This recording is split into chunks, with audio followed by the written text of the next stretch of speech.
Okay, so in the article, we've learned about the principle of overlapping action and how important it is for creating fluid and believable animations, and also for helping to create weight.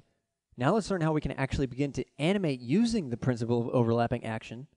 Now this is one of the first overlapping action exercises you should do, and it can really teach you a lot and help you learn how to implement it into other areas of your animation. So let's get started. So I have a very basic rig set up here, just a type of mace weapon. You can see the sharp spikes here at the end. And this is just done with some clever parenting to create this rig. So what we want to create is have this mace basically sway back and forth. So to do this, we need to do some animation. So I'm going to go down here to my timeline. I'm just going to set this to frame 1. And we want to shift select each one of our controls here. And we're going to press S on our keyboard to lock a keyframe down. And now I want to select the top control up here, and we want to just rotate this up. And we're just going to put a value of 100 into this rotate Z. All right, so now we want to go to frame 12 and rotate this in the opposite direction. I'm going to rotate it to this side. This time I'm going to put a value of a negative 100 in there.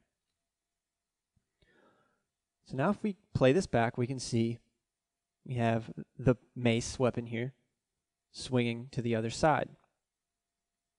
And at frame 12, I'm actually going to shift select each one of these controls again, just to make sure I have a keyframe locked at frame 12 for all of these controls. Now finally, I want this mace to swing back again to its original position.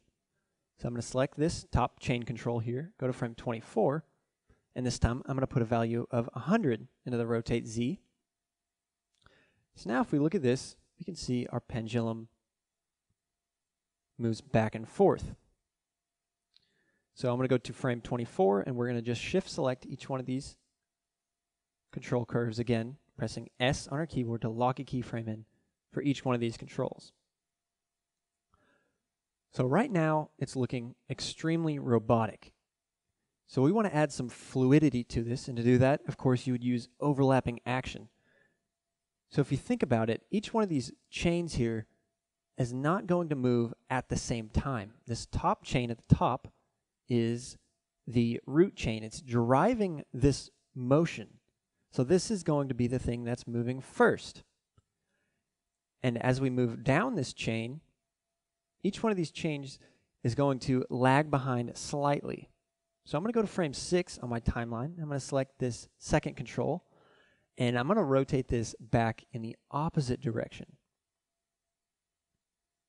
All right, so it's automatically set a keyframe down for us, and that's because I have auto key on. If you do not have auto key on, you can just go ahead and just toggle it on right there. So I'm going to select the third control here, and I'm going to move this back even more. Finally, this control, the last chain control here. All right, then I'm going to select this final mace control with the ball and the spikes. I'm going to rotate that back. So now we're getting a nice curve in this chain. If we start to play this back, you can see as this root chain starts to move, these other chains kind of lag behind. This is dropping, but the other ones are lagging behind. You can see we're getting this nice fluid dropping motion. So I'm just going to continue this. So it's at that position at frame 12. And I want to go to frame 17 now as it's coming back. And I want to rotate this in the opposite direction just like we did. So we're going to select this rotate Z. And we're just going to move it back. All right, now we're going to select this third control here, move it back a little bit more. This fourth control, move it back as well. Again, we have auto key on, so it's going to lock a keyframe down if we make any changes to this. And then finally, we're going to select this final control, kind of just rotate that up. So now if we play this back,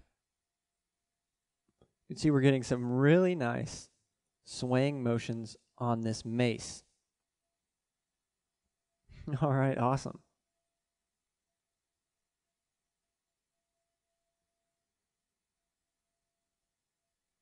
Looking great. So the last thing we want to do is implement the principle of follow-through. And if you read the article, you kind of understand that it's very closely related to overlapping action.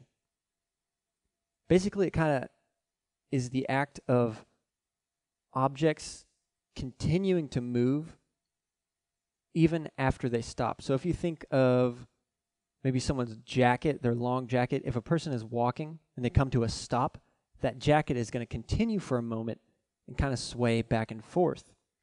And this is what we want to implement with our mace here.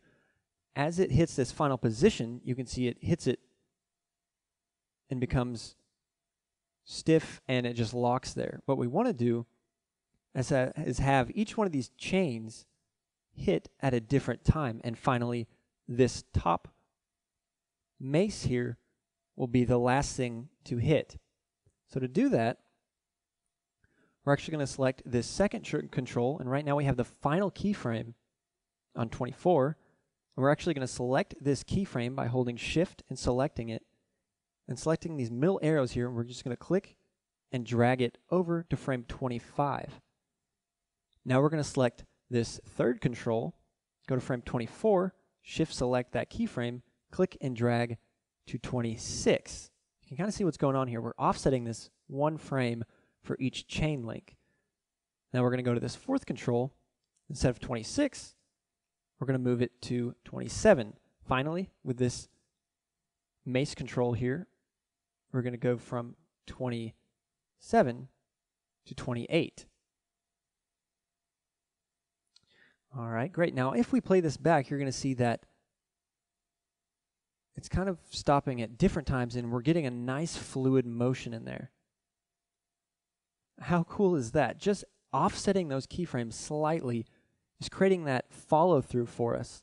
So as this root chain link here ends at frame 24, this next chain link is going to continue one more frame ahead, and then this one will continue one more frame ahead, moving down that chain until finally coming to a complete stop. And you can just see how much better that looks than our original animation where everything was moving at the exact same time and it looked extremely robotic. Now we have a nice fluid motion and it really feels like it has weight to it.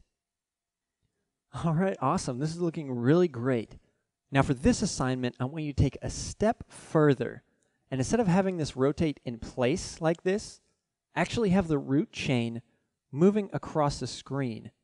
You gotta have it moving in all different directions, up, down, left, and right, and try to create nice overlapping action and have it follow along as it would in the real world if this chain was moving around and the other chain links were following along. So creating that kind of lead and follow with it. In the next lesson, we will learn about squash and stretch. So I'll see you there.